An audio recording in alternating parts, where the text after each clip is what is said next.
السلام علیکم ورحمۃ اللہ وبرکاتہ۔ سورۃ الانفال آیت نمبر 59۔ اعوذ باللہ السمیع العلیم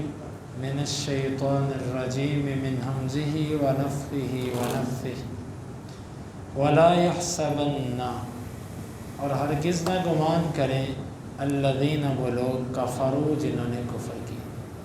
سبقوا کہ وہ بچ نکلیں گے، انہم بے شک وہ لا یعجزون عاجز نہیں کر سکتے،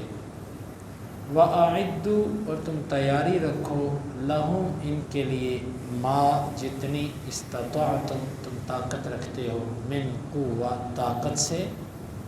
وَمِن رِبَاطِ الْخَيْلِ اور گھوڑے تیار رکھنے سے، ترہبون تم ڈراتے ہو بھی اس کے ساتھ عدو اللہ اللہ کے دشمن کو، وعدوکم اور اپنے دشمن کو، وآخرین اور کچھ دوسرے، من دونہم جو ان کے علاوہ ہیں، لا تعلمونہم آپ انہیں نہیں جانتے، اللہ یعلمہم اللہ انہیں جانتا ہے، وما اور جو تنفقوا تم خرچ کرو گے، من شیء کوئی بھی چیز، فی سبیل اللہ اللہ کے راستے میں، یوفی الیکم وہ پوری پوری دی جائے گی تمہاری طرف، وانتم اور تم لا تظلمون ظلم نہیں کیے جاؤ گے، ولا یحسبن الذین کفروا سبقوا کافر ہرگز گمان نہ کریں کہ وہ آگے نکل جائیں گے، انہم لا یعجزون بے شک وہ عاجز نہیں کر سکتے، وَأَعِدُّوا لَهُم مَّا اسْتَطَعْتُم مِّن قُوَّةٍ اور جتنی تم طاقت رکھتے ہو ان کے خلاف تیاری رکھو، وَمِن رِبَاطِ الْخَيْلِ اور اپنے گھوڑوں کو تیار رکھنے سے باندھنے سے، ترہبون بہ عدو اللہ تم ڈراؤ گے اس کے ذریعے اللہ کے دشمن کو، وعدوکم اور اپنے دشمن کو، وآخرین من دونہم اور ان کے علاوہ کو اور دوسروں کو جو ان کے علاوہ ہیں ان کو بھی تم ڈراؤ گے، لا تعلمونہم اللہ یعلمہم آپ ان کو نہیں جانتے اللہ ان کو جانتا ہے،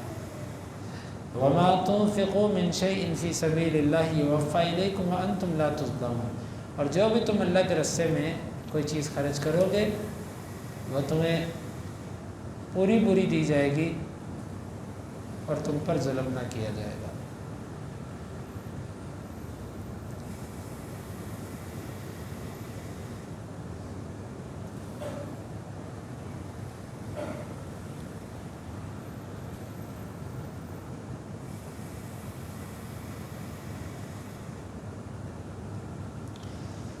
اس آیت مبارکہ میں اللہ رب العالمین نے کافروں کو خاص طور پر وہ جو جنگ بدر میں بچ کے نکل گئے تھے، اللہ تعالیٰ نے فرمایا جو تمہارے سردار وہاں پر مارے گئے وہ تو مارے گئے، اور جو تم بچ گئے ہو تم یہ مت سمجھو کہ تم اللہ کو عاجز کر دو، تم یہ مت سمجھو کہ تم اللہ رب العالمین کی پکڑ سے نکل گئے، بلکہ دوبارہ اللہ تعالیٰ کوئی ایسا میدان پھر سجائے گا کہ جس میں تم بھی مارے جاؤ گے اگر تم نے توبہ نہ کی، اور دوسرے لفظوں میں اگر تم دنیا سے بچ بھی گئے ہو تو اس کا مطلب یہ تھوڑی ہے کہ تم بس اب اللہ کی گرفت سے نکل گئے، تم نے مر کے جانا کدھر ہے، کس کے سامنے کھڑے ہونا ہے، تم کسی صورت میں بھی اللہ تعالیٰ کو تم عاجز نہیں کر سکتے۔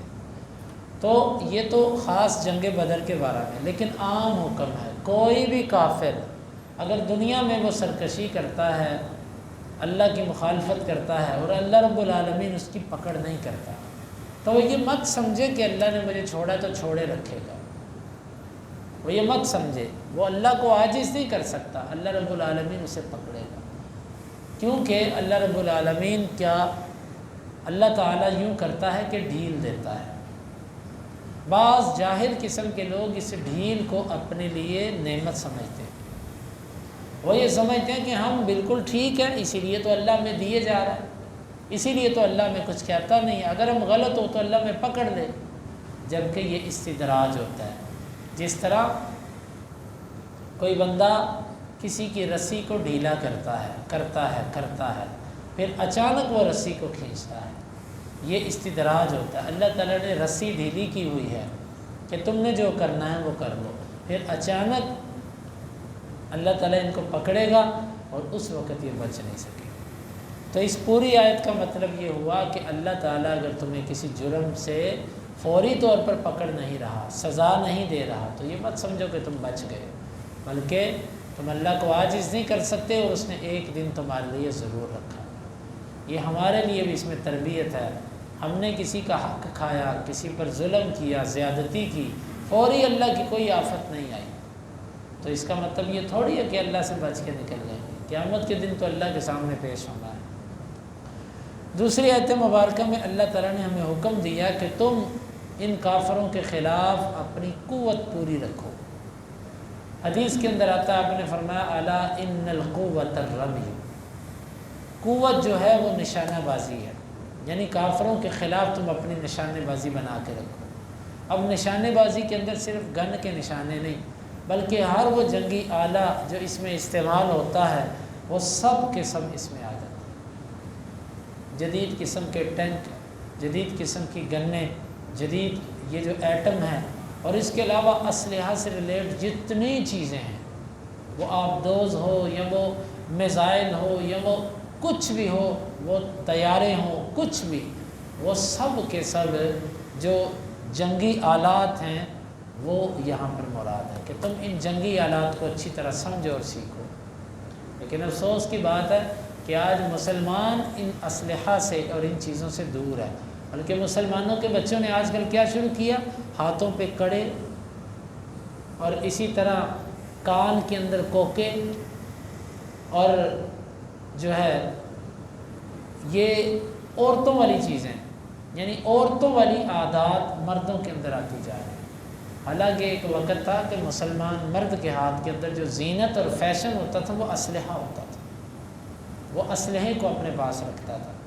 ابھی اسلحہ ختم ہے اور مرد عورتیں بننے کی کوشش میں چل پڑے، اور کافر اپنے بچوں کو ایک ایک چیز سکھاتا ہے، یہودی اپنے بچوں کو ایک ایک چیز سکھاتے ہیں، ہر اسلحے کی ٹریننگ اور اس کے بارے میں معلومات دیتے ہیں، لیکن ہمارے مسلمان ہیں کہ یہ اس چیز سے ڈرتے ہیں، اس طرف آتے نہیں۔ حالانکہ اگر کوئی اس کو اللہ کی رضا کے لیے جہادی تیاری سمجھ کے سیکھتا ہے تو اس پر اس کے لیے اجر ہے، اللہ تعالیٰ اس کو اجر دے گا اس پر۔ وَمِن رِبَاطِ الْخَيْلِ، اور گھوڑوں کو باندھ کے رکھنا، جہادی غرض کے لیے تیار رکھنا۔ آج کے دور میں گھوڑے تو نہیں، لیکن آج کے دور میں جدید گاڑیاں، ہیلی کاپٹر اور بختر بند گاڑیاں اور ٹینک، اور یہ سب چیزوں کو چلانے کے طریقے سیکھنا اور ان کو تیار رکھنا اور اس کی ٹیکنالوجی حاصل کرنا، اور یہ سب چیزیں اس کے اندر آ جاتی ہیں۔ تم جہاں تک ہو سکتا ہے اپنی جہاد جنگی تیاری بھی رکھو، اور جنگ کے لیے جو سواریاں استعمال ہوتی ہیں تم ان کی تیاری بھی پوری رکھو۔ تم کرو گے کیا اس کے ذریعے؟ تلہبون بہ عدو اللہ، اس کے ذریعے تم اللہ کے دشمنوں کو ڈراؤ گے۔ یقیناً مسلمان آج خالی میزائل بنا دیں اور میزائل بنا کر اعلان کر دیں کہ ہم نے یہ میزائل بنا لی، ہم نے یہ جہاز بنا لیا، ہم نے یہ توپ بنا لی، کافر اتنے سے پریشان ہو جاتا ہے۔ ترہبون بہ عدو اللہ، اس کے ذریعے تم اللہ کے دشمن کو ڈراؤ گے،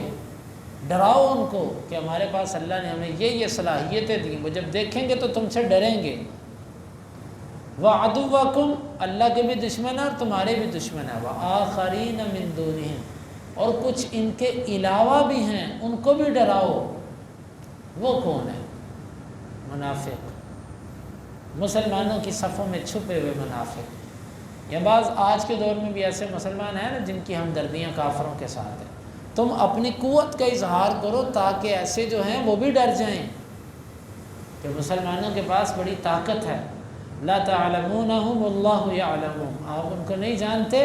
اللہ ان کو جانتا ہے۔ یعنی کہ وہ جو چھپے ہوئے ہیں نا، تمہاری جہادی قوت ظاہر کرنے کا فائدہ یہ ہوگا کہ تمہارے ایسے دشمن جو تمہیں نظر نہیں آ رہے، وہ مخفی طریقے سے تمہارے خلاف تیاری میں لگے ہوئے تھے، وہ تمہاری یہ قوت دیکھ کے پیچھے ہٹ جائیں۔